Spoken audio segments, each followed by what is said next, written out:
So I think if I had to give some advice to somebody that was thinking about a career in the field of neurorehabilitation, I would certainly say that I found it to be a really rewarding and fulfilling career. So to go ahead and do it. I mean, working in this field requires a lot of additional knowledge. So if there was an opportunity to seek some specific training, that would be very helpful. But also just to keep reading the literature and to keep up to date with things informally. And I think one of the most important things for me working in community neurorehabilitation services with different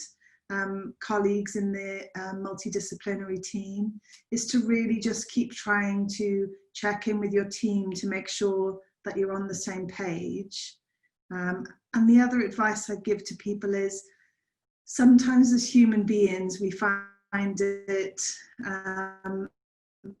very difficult to jump in and try to fix problems before we really understand them. And one of the things that I've sort of learned over my career is that one of the most helpful gifts that you can give someone is to really hear their story. And sometimes you can't fix it, but the power of being able to stand alongside someone and give someone the gift of feeling that they've really been listened to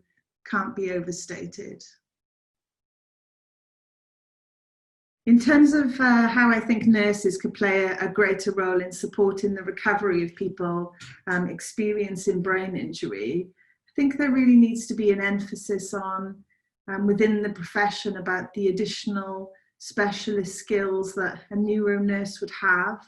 and potentially a training course to support some of those additional knowledge, some of the additional knowledge that nurses require. And the reason I say this is because it strikes me that some of the nursing training to work on some of the medical wards, and that role is very different to the role required for people working on neurorehabilitation wards. So there's an emphasis in medical wards around direct care, but sometimes there needs to be an emphasis on neurorehab wards about enabling people to do things themselves rather than being the recipients of direct care. I think we need to consider that most of the people that we're supporting on the wards will be wanting to go back home, and most of them will be able to go back home. And so nurses could play a really great role in changing the ward environment so it more simulates home, because I think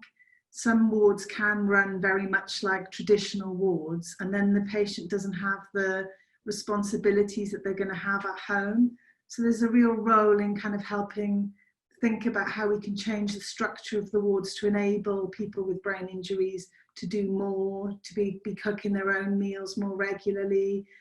to be eating with other people, to try and simulate some of the conditions of home to get people ready for that transition.